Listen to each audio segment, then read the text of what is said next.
and welcome to Keeping It Real. I'm your host, Krysta Gibson, and my guest today is Mark Dodich. Hi, Mark. Hi there. Happy October. Thank you. So we're going to talk about October 2018, and you're going to give us the astrological weather for the month. So tell us what's going to be happening. So for starters, I want to tie in this summer to what's coming now. Good. So many people know this summer that there were a bunch of planets retrograde. One in particular was the planet Mars, which is this male warrior type of energy. And, you know, as a rule, Mars and Venus are the relationship planets, and they go retrograde less than all the other planets. So when they do go retrograde, we really pay attention. Well, that was late June through late August, and many people felt like they were stuck on hold or not motivated or just couldn't get things working together very well, okay?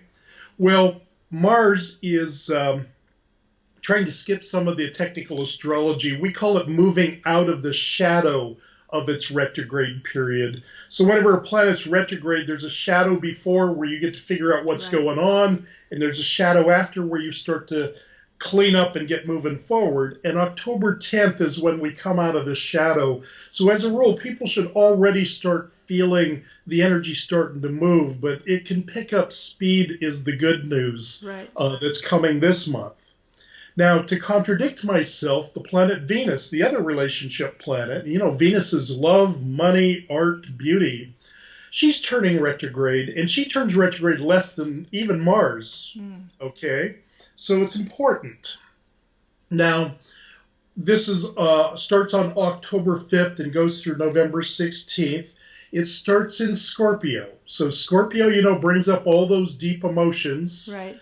Old wounds, old whatever. So whatever's going on, we need to be willing to go to a vulnerable level.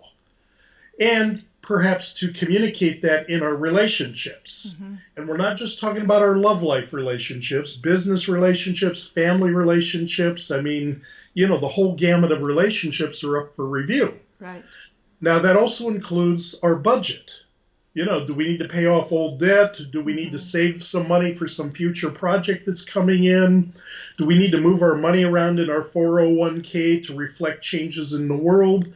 So really, October 5th through November 16th, that's going on. Okay. Now, again, it starts in Scorpio, deep, private, intense, vulnerable places.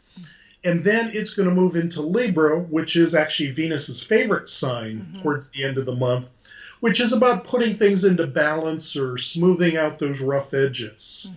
So overall, Venus retrograde is not like this bang you over the head like sometimes we see with Mercury retrograde, but it really is a time that we need to put our balance, our relationships, our finances all into some sort of a graceful working whole.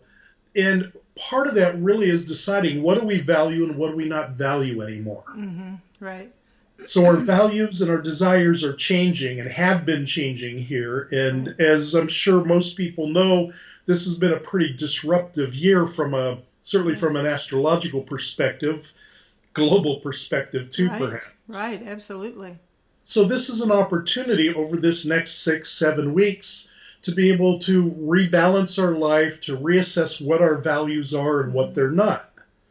Now, as a part of that, not to get too carried away, but next month we're going to talk about the planet Jupiter changing signs. Well, that means that this month, October, Jupiter is finishing its run through Scorpio, where it's been since October of 2017. And that's not a very comfortable combination because Jupiter is big and expansive and generous and likes to have fun and parties and philosophical. And Scorpio is kind of this leave me alone, I want to go be private monk, stay in my cave kind of a thing. So it was been a little contradictory.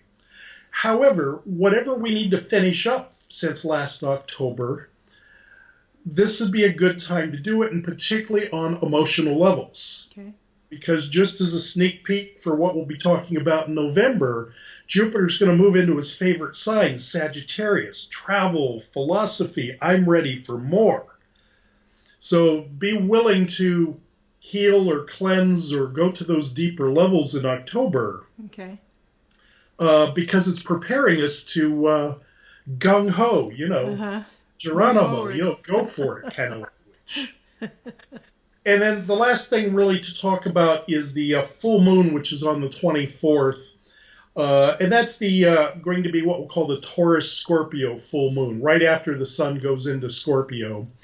And the interesting thing about that is that full moon is going to be aligned with the planet Uranus. And Uranus is the revolutionary, earthquakes, expect the unexpected, friends, groups, organizations kind of a thing. Okay. So on one level we could say, and I've been saying this all summer, is really is time to review our friendships and the groups we belong with and maybe explore and experiment with new things, new groups, new friendships. But at the same time, it's got this erratic, expect the unexpected.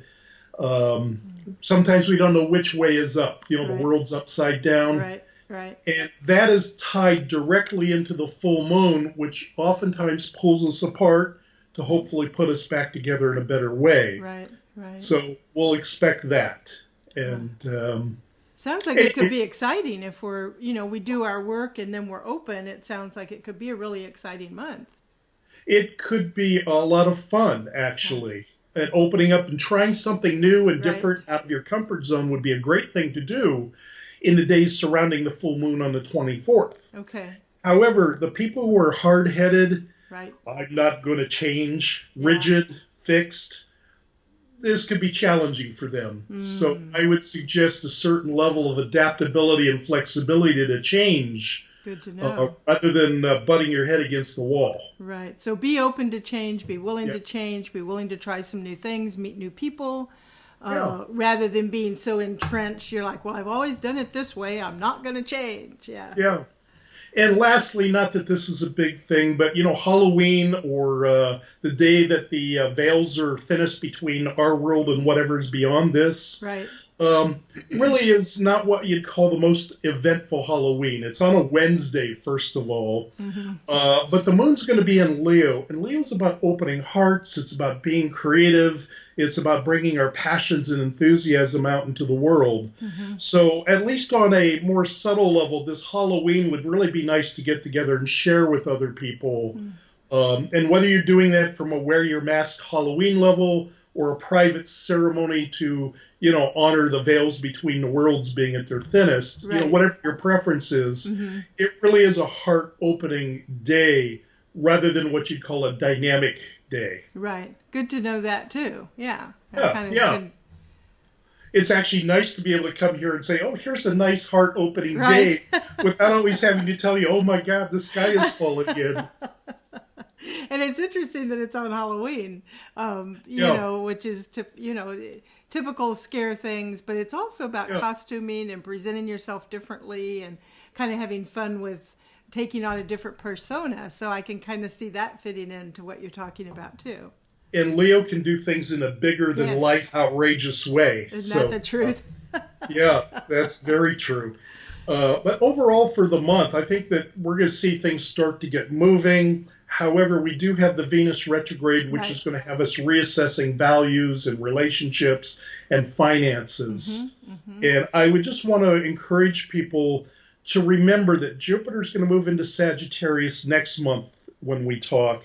And that is a risk-taking, I'm ready for more kind of a thing. So do we have any self-defeating beliefs or behaviors that are getting in the way of us choosing to take a risk on something larger in our life? So keep that in the back of your mind. And then as usual, if people want to know how all of this works for them on a more personal level, you do astrological charts, you offer all kinds of things, and people can find out more at your website, astromark.us.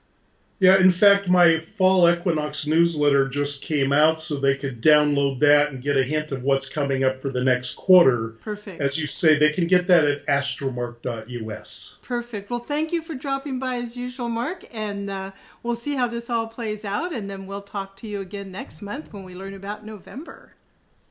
Yeah, big month coming. Great. Thank you, Mark. Have a good October. Bye.